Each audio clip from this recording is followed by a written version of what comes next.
Hi, I'm Steve Rubenstein, eventually, co-founder of Agreedis.org. Agreedis is a community engagement platform designed to foster compromise solutions to today's major problems. Anyone can come to the site, post a problem, and then engage their community to try to craft a compromise the majority are willing to accept. It's not a petition site. It's not about bringing people together who already agree with you to come and support your petition. It's about compromise. It's not about what you like. Compromise is not about what you like. Compromise is about what you're willing to accept. So we ask you what you like, but then we use algorithms to try to determine what you're willing to accept, and more importantly, what we think the group as a whole is willing to accept as a compromise solution. Because at the end of the day, compromise is about sacrifice, and it's about the entire group giving and taking to achieve a solution to a problem.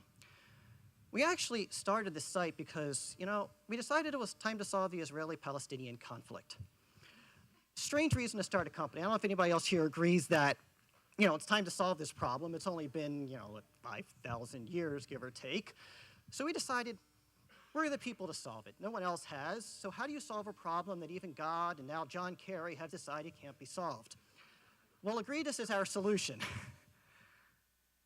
In the past, generally, you relied on politicians who had the courage to craft peace agreements.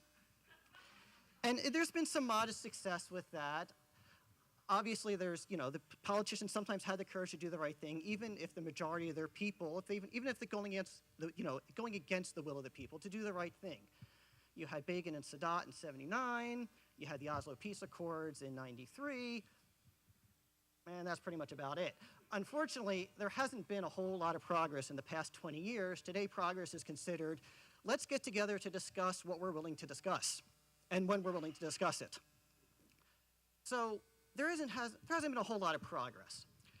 Part of the problem is you have a very, very vocal minority of fringe extremists on both sides who do not want peace. Whether that's Hamas on one side, there's our recent success. There's Hamas on one side, there's the West Bank settlers on the other. These are people who are a small minority, but very vocal, very violent, and have an outsized influence on the conversation, and politicians seem to be giving more weight to their opinions than to the vast majority of people, the vast majority of Israelis and Palestinians, who just want peace already. They got better things to do than to keep having this battle for the next 5,000 years. Well, how do we give politicians the courage to step up and achieve peace when clearly they're not willing to do that? Well, if the will of the people is greater than the will of the politicians, we need to raise the will of the politicians. So that's what we're about. We've decided to take an entrepreneurial approach to solving Israeli-Palestinian peace. Nothing else has worked, not God, not politics. So we decided we're going to use the modern tools of big data, algorithms, social tools to achieve something that nobody in the history of time has yet been able to solve. Our first goal is to actually provide the tool that we've already built to enable people to come together on a mass scale to achieve a compromise solution. You actually give people the tool to do that, they're going to find that, hey, we can actually find common ground where the politicians haven't been able to. We're going to empower the people to do this for themselves. Our second goal is to prove to people that how you label yourself does not define who you are. People label themselves, media labels people, politicians label each other. All that does is make people think that their labels define them, and they don't realize they have a lot more in common with people than they would ever expect, even though they might have a completely opposite label. You might be a devout Jew or a devout Muslim, but you know something?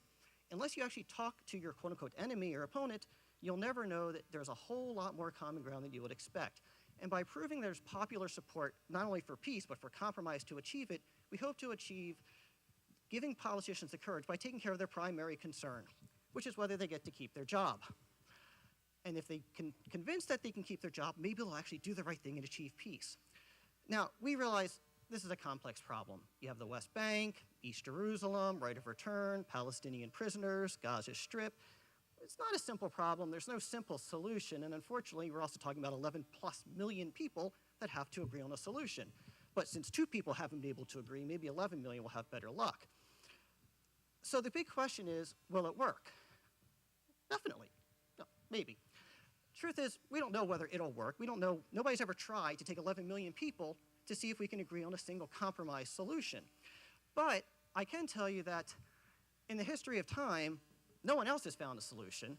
So even if we fail, we can't fail nearly as badly as everybody else has to date.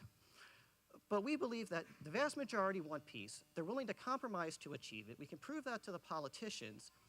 And by providing the tool that for the first time in history enables people to come together and work together to achieve a compromise solution, we can achieve something that's never been done.